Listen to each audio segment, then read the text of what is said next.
ഇത് ചാവക്കാട് ബ്ലാങ്ങാട് ബീച്ചാണ്. കഴിഞ്ഞ ദിവസങ്ങളൊക്കെ ഉണ്ടായ മഴയും ആ വലിയ കാറ്റുമൊക്കെ കാരണം കടൽ വളരെ കൂടുതലാണ്. ഇപ്പോൾ ആർക്കും കടലിലെ അരികിലേക്ക് ഇറങ്ങാനോ പോകാനോ ഒന്നും പറ്റത്തില്ല. വലിയ തിരമാലകൾ ആഞ്ഞടിച്ച് വന്ന് കരയെല്ലാം തിട്ടകളാക്കി മാറ്റി, വലിയ ഒരാൾ പൊക്കത്തുള്ള തിട്ടകളൊക്കെ ആക്കി മാറ്റിയിരിക്കുക. അതുകൊണ്ട് ആ കടലിലിറങ്ങാനൊന്നും നമുക്ക് പറ്റത്തില്ല, അപകടമാണ്.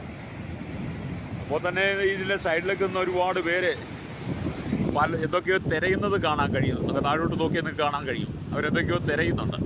അവർ തിരയുന്നത് എന്താണെന്ന് ചോദിച്ചാൽ, ഇവിടെ പലപ്പോഴും ഈ ബീച്ചിൽ വരുന്നവരുടെയൊക്കെ കയ്യിലും കാലിലും ഒക്കെയുള്ള ചെയിനുകളൊക്കെ സ്വർണത്തിൻ്റെ നഷ്ടപ്പെടാറുണ്ട്. അപ്പോൾ ഈ മഴയൊക്കെ പെയ്യുന്ന സമയങ്ങളിൽ ഇങ്ങനെ തിരമാലകൾ വന്ന് ഈ കരയെല്ലാം അടിച്ച് തിരപ്പാക്കുമ്പോൾ പലരും ഇറങ്ങി തപ്പി അനേകർക്ക് സ്വർണ്ണങ്ങൾ കിട്ടാണ്ട്, അതാണ് ഇവരൊക്കെ ഇറക്കി എടുത്തുകൊണ്ടിരിക്കുന്നത്. അപ്പം കടലിളകി വരിക എന്നൊക്കെ പറഞ്ഞു കഴിഞ്ഞാൽ നമുക്ക് അതിശയമായിട്ട് തോന്നാമെങ്കിലും ഇങ്ങനെയുള്ള വെള്ളത്തിൻ്റെയൊക്കെ മുമ്പിലേക്ക് നമ്മൾ ചെന്ന് പെട്ടുകഴിഞ്ഞാൽ നമുക്കൊരിക്കലും അതിനകത്ത് രക്ഷപ്പെടാൻ പറ്റത്തില്ല. അത്രമാത്രം ശക്തിയാണ് ഈ തിരമാലകൾ എന്ന് പറയുന്നത്. പക്ഷേ എങ്കിലും തിരമാലകൾക്ക് വലിയ ശക്തിയാണെങ്കിലും കരയിൽ നിൽക്കുന്ന ജനത്തെയും കരയിലുള്ളതിനെയൊക്കെ ആമയെടുത്തുകൊണ്ട് പോകാനാണത് വരുന്നതെങ്കിലും, പക്ഷെ ദൈവം അതിനൊക്കെ ഒരു അതിര് വെച്ചിട്ടുണ്ട്, മണൽ കൊണ്ട് അതിരിട്ടിട്ടുണ്ട്. പിന്നെ അതിനെയൊക്കെ ലംഘിച്ചുകൊണ്ട് ഇതുപോലെ തിട്ടകളാക്കി കരയിലേക്ക് വരാമെന്ന് വെച്ചാലും തിരമാലകൾക്ക് വരാൻ കഴിയില്ല കേട്ടോ. അതിനൊരു പരിധിയുണ്ട്. ഞാൻ ദൈവത്തിൻ്റെ സൃഷ്ടിയാണ്. ഞാൻ ഈ തിരമാലകൾ ഈ കടലിലേക്ക് ക്ഷോഭം കാണുമ്പോഴേ നമ്മുടെ ദൈവം എത്ര വലിയവനാണെന്നാണ് ചിന്തിക്കുന്നത്. മനുഷ്യൻ്റെ ജീവൻ എത്രമാത്രം വില ദൈവം കൊടുക്കുന്നുണ്ട്, എത്രമാത്രം വിലയാണ് മനുഷ്യൻ്റെ ജീവനുള്ളത്. ദൂരെ നിന്നൊക്കെ കടന്നു വരുന്നവർക്ക് കടലിനെ കുറിച്ച് അറിയില്ലെങ്കിലും എത്രമാത്രം അപകടമേറിയ സാഹചര്യങ്ങളാണ്. കോസ്റ്റ് ഗാർഡിൻ്റെയും പോലീസിൻ്റെയും നാട്ടുകാരുടെയൊക്കെ ശക്തമായ സാന്നിധ്യം ഉണ്ടെങ്കിൽ പോലും ചില കുട്ടികളൊക്കെ പറഞ്ഞാൽ കേൾക്കത്തില്ല. അവരൊക്കെ വെള്ളത്തിൽ ഇറങ്ങാൻ നോക്കും. കാരണം നമ്മളായാലും അങ്ങനെയൊക്കെ തന്നെ ഇത് കാണുമ്പോൾ ഇറങ്ങാൻ തോന്നും, പക്ഷേ അപകടമാണ്. അതുകൊണ്ട് നിങ്ങളെവിടുന്നേലൊക്കെ വന്ന് വെള്ളത്തിലേക്ക് ഇറങ്ങാൻ ശ്രമിക്കുന്നുണ്ടെങ്കിൽ അതിനൊന്നും മുതിരാതെ ഇവിടെ നിൽക്കുന്നവരൊക്കെ പറയുന്നത് കേട്ടാൽ അത് നമുക്ക് പ്രയോജനമാകും. ഞാൻ ഈ കടൽ തീരത്ത് എല്ലാ ദിവസങ്ങളും വരുന്നയാളാണ്.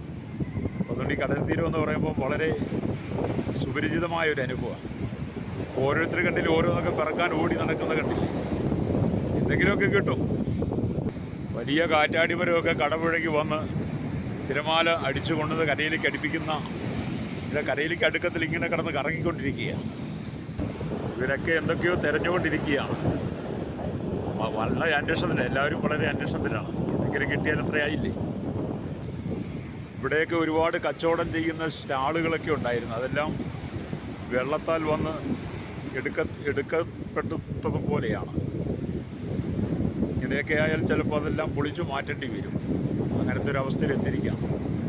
ആൾക്കാർ, സഞ്ചാരികൾ ഇഷ്ടം പോലെ ഉണ്ട്. എങ്കിലും വളരെ സൂക്ഷിച്ച് ആണ് എല്ലാവരും നിൽക്കുന്നത്. കാരണം വെള്ളത്തിന് അത്ര ശക്തിയല്ലേ. ഭൂമിയിൽ ദൈവം സൃഷ്ടിച്ചിരിക്കുന്ന സകലത്തിനുമേ അതിൻ്റേതായ ശക്തിയുണ്ട്. അത് നമ്മളിങ്ങനെയുള്ള സാഹചര്യങ്ങളാണെന്ന് മനസ്സിലാക്കുന്നത്.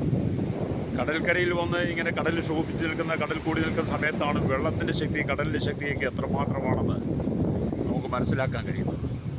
കാരണം ഇതിനോടൊന്നും മനുഷ്യന് പൊരുതി ജയിക്കാൻ പറ്റത്തില്ല. ഇതിൻ്റെ എല്ലാം നടുവിൽ മനുഷ്യൻ വെറും ബലഹീനൻ മാത്രമാണ് കേട്ടോ. കലിയിളകി വരുന്ന തിരമാലകൾക്ക് വല്ലതും അറിയാവോ നമ്മൾ ജീവനുള്ള മനുഷ്യനാണെന്ന് വല്ലതും? അതെന്ത് ഈ വെള്ളത്തെ എടുത്തുകൊണ്ട് പോകും. അതുകൊണ്ട് വളരെ സൂക്ഷിക്കണം ഈ കാലഘട്ടം എന്നൊക്കെ പറയുമ്പോൾ. പ്രത്യേകിച്ച് കടൽക്കരയിലേക്ക് വരുന്നവർ ഇങ്ങനെയുള്ള കടൽക്ഷോഭമൊക്കെ ഉള്ളപ്പോഴേ വെള്ളത്തിൽ ഇറങ്ങാതിരിക്കുക നോക്കുക. ഇവിടെ അതിനുള്ള അധികാരികൾക്ക് അവർ പറയുന്നത് കേട്ടാൽ നമ്മുടെ ജീവനൊക്കെ നമുക്ക് സംരക്ഷിക്കാം. പറഞ്ഞാൽ കേൾക്കാത്ത ഒത്തിരി പേരുണ്ട് കേട്ടോ. അത് അപകടമാണ്. വളരെ ശക്തിയോടെയാണ് കരയിലേക്ക് വെള്ളം അടിച്ച് കയറുന്നത്.